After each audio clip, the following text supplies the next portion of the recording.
So it's with great pleasure that I'm here with Sebastian Heath of the Institute for the Study of the Ancient World at New York University. Sebastian, could you tell us a little bit about what you work on and then also about the event that you've just organised that went so splendidly? Thank you for saying that. We did have a good time. I have sort of two roles. My main position at the Institute for the Study of the Ancient World is being responsible for bringing into existence our program in digital publication. And in that regard, I solicit articles, I work with people on articles, I sort of help with Roger Bagnall, the executive director, set the strategy of what we're trying to achieve. I'm also a field archaeologist and work at Troy in Turkey on publishing Roman pottery, and so I oversee graduate work at ISAW, particularly one student who seems to enjoy Roman pottery for some bizarre reason. So I have a great time talking to her, and ISAW is a great place for a collaborative feeling between between students and the people who are teaching there. So we have a very good time doing that. But my main focus is on digital publication, and particularly it's fun to be at ISAW because we have this very broad definition of the ancient world, as spreading from Spain to China to Japan, from the Atlantic to the Pacific, from I think as Chuck Jones, our librarian, says, from the beginning of the ancient world to the end of the ancient world. Just about everything. Take your pick of what those means, and just about everything. Sort of human activity within that very broad range. So there is no way that, or rather, we think of digital publication as a growingly efficient way to reach all the people in that geographic scope who might be interested in what we're doing. As in, we are using digital publication to make high quality information available for free. And so we think that digital publication really meets the mission, is really a central part and directly contributes to the mission of ISAW in terms of trying to make connections between ideas and people. So this is the ISAW papers you're talking about? This is ISAW papers, and we also publish book-length material as well. And it's all under Creative Commons licenses. So that means other people can access it freely? Not only can you access it freely, but you can send it to your friend as an attachment for email. And it's not that that's some sort of crypto underneath, I'm just sending it to one friend and it's just, an off-print or whatever. No, that's what we want you to do it. We want people to take it and archive it themselves. So that if, something happens at ISAW or to the library where these things are stored, more copies, more use creates permanence. Institutionally, we are directly addressing the issue of permanence to the extent that any one institution can, but we definitely think that reuse creates permanence, and reuse creates further reuse. So please go and use our digital resources. That is what we want people to do. And how many do you have so far? We have 4 articles published in at least in preprint, one sort of officially published, 4 at least in preprint, as I said, and 1 on the verge of coming out. I will then take those 5, which span from cuneiform tablets astronomical to something on the Antikythera mechanism, which is an important mechanism that was used to track the planets and predict eclipses and such in antiquity. To an article coming out on Syriac, on a Syriac document. So spanning the range. My point being, it gives me enough to really establish the underlying technological basis for what an ISAW paper article will look like. I didn't want to do it with just one, make all the decisions and be stuck with them. I thought 5 was enough, and we have hundreds of pages of print equivalent. So that'll really give me the ability to figure out how we want to move forward on a firm basis. And you'll be accepting submissions on any aspect of the ancient world? Yeah, pretty much any. And they're any aspect of the ancient world, and the ones that come from completely the outside are peer reviewed. The ones that come from ISAW faculty, we can send out for review, but also we can propose them, we can sort of sponsor them, submit them ourselves. And our point there is that we love peer review. Peer review is an important way of getting information out, but it's not the only way. It's if somebody from the faculty is willing to put their reputation about it, and it says at the bottom, this article was published on the basis of submission by X faculty member, or language very much to that effect, that's good enough for us.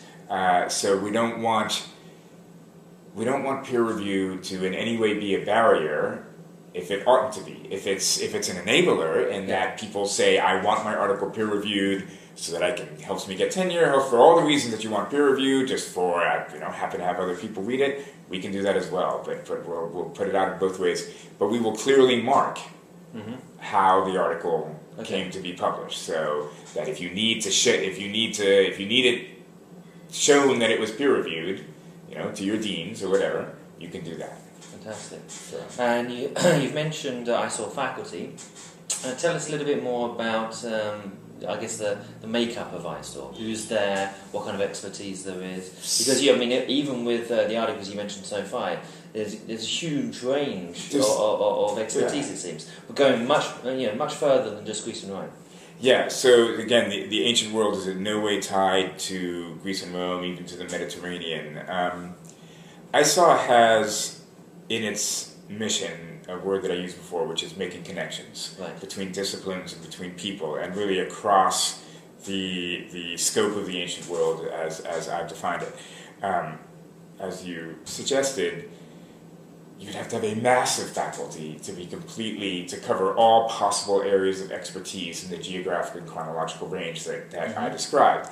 I saw, by the end of next year, we will have 9 full-time tenure-track faculty. Okay. I have the title of research assistant professor, so there's one other person of my ilk there. So we have 11 people listed as faculty members. Again, not nearly enough, and that starts to be about as many as we're going to have. But within that faculty, there are people working on China, and there are people working on Central Asia, and we have people working in the Eastern Mediterranean. We don't have a full-on classical Western Mediterranean person, but that's because that is covered in New York, and that is covered in the United States. And so, without in any way meaning to say that ISOR is about filling in gaps, it is about looking for opportunities to make connections in disciplines that haven't quite always been talking to each other or might not be incredibly well represented in the United States. So we have Soren Stark, who works in Central Asia and Afghanistan, and I had a great time sitting in on a seminar of his, which really made me sort of reconceptualize my understanding of how land-based civilizations can work. Because you and I work in the Mediterranean, and so we always hear that communication and trade is faster across the sea, and while we no longer say that there was no land-based economic activity going on, even I think it is the case that so much of, particularly in the Roman period, and I'm a Romanist, even if you were inland and there could still be complex economic relations going on, it was drawn to the Mediterranean. Yeah. The connections were drawn to the Mediterranean, or many of them, a preponderance of them, or a larger than 360-degree share were drawn to whichever the direction the Mediterranean is. And that's great, because the Mediterranean creates this amazing culture that you and I love to study. You like Greeks, I like Romans, that's okay. And we're still talking to each other. We're still talking to each other. That's fine.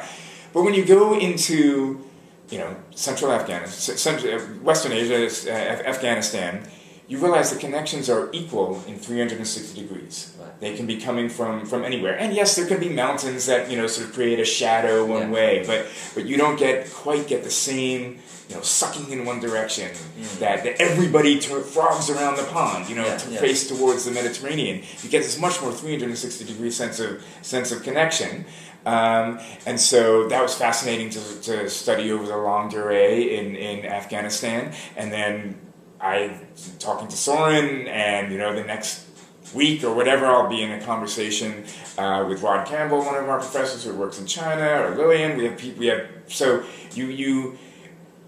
it's not that every day is a paradise of interdisciplinary interconnections. It's that we really do occasionally get into really interesting conversations, or have seminars, or have workshops that bring people together. So, right, and on this subject, I wanted now to ask you about the workshop that you've just been involved in. So the title of it... Not being involved in, I mean organised.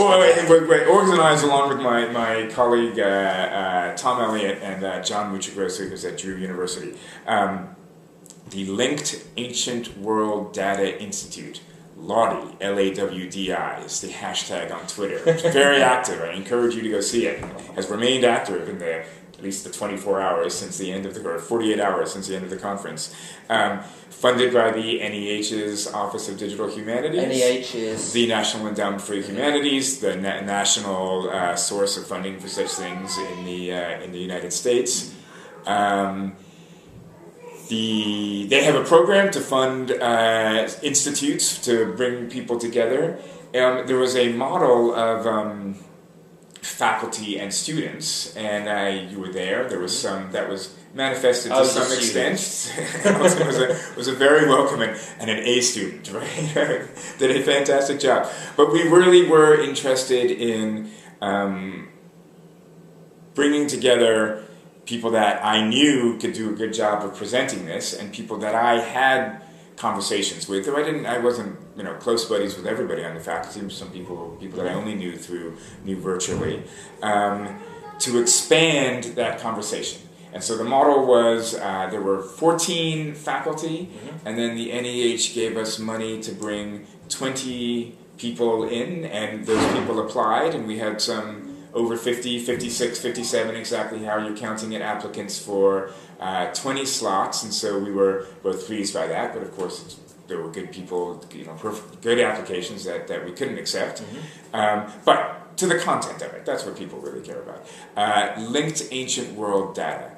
Our real message is put your information on the internet, and we see people doing that, but put your information on the internet in such a way that it is useful to other people. And so there is this vocabulary around the term, vocabulary and practice sort of around the term linked data.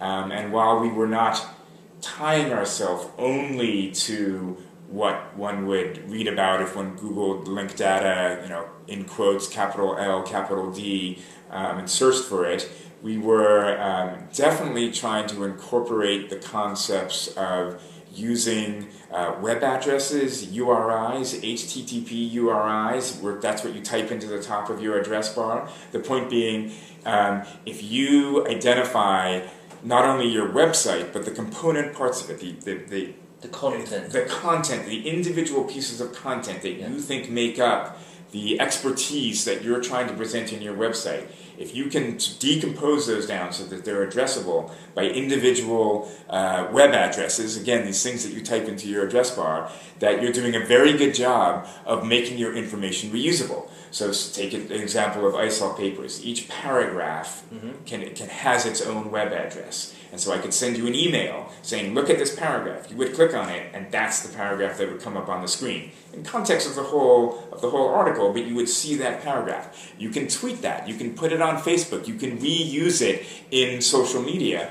But it's just as important not only that each piece be identifiable, but what you get when you go there. So the idea in linked data is that you go to a web page and it might look nice and be readable, and that's extremely important, that it be a pleasant experience for humans to read, but that when you go under the hood, so to speak, there are links and representations of the data that can be automatically used. So again, the idea of an ISOL paper, if there's a reference to a site or to a person, for a person we might link to the Wikipedia page as a publicly accessible identifier, so that it's clear not only to somebody reading Patroclus, but it's clear to a computer which Patroclus that is. Right. If we refer to a geographic entity, we will use the Pleiades project. I'm sure many of you have heard of Wikipedia, but perhaps fewer have heard of the Pleiades project. Pleiades is a ISAW-sponsored, ISAW-hosted project to give stable URIs to geographic entities for the ancient world. So again, a stable way of referring to places. Exactly, a stable web address. Yeah. The classic example, which Elton may interview other people, and they will say the same thing, is Alexandria. There are many Alexandrias in the ancient world. So if you read a sentence, so-and-so went to Alexandria, you want to know exactly which one. Humans want to know exactly which one, and there can be ambiguity, but computers definitely need to be told exactly which one at this state of their ability to handle information. And so for the 7 or 8 different Alexandrias that are out there, Pleiades will give a separate identity to each one.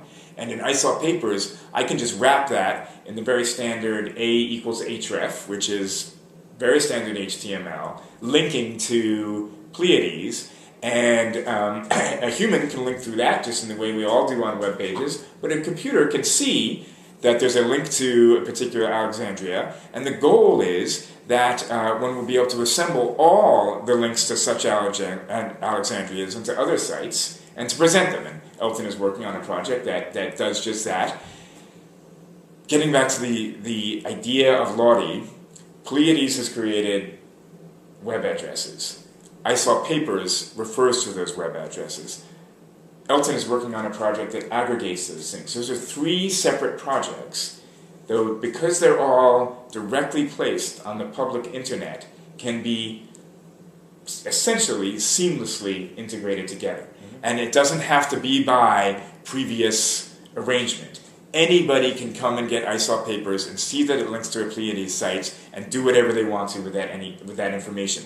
You guys have aggregated links to Pleiades, but somebody else could come and do it for a different purpose, make different maps of it, look at what I was talking about earlier in terms of relationships within the Mediterranean or relationships in areas that are more distant from the sea. People can come and get their hands on this information because we've taken the time to put it publicly on the internet and to do it in such a way, trying to be as clear as possible about the information that's encoded in our documents. So if everybody does that, working on their own projects, we hope that that's a stage towards better and better access to more and more of research material, letting us start to ask new and big questions in ancient studies. Well, Heath, thank you so much. You're very, very welcome.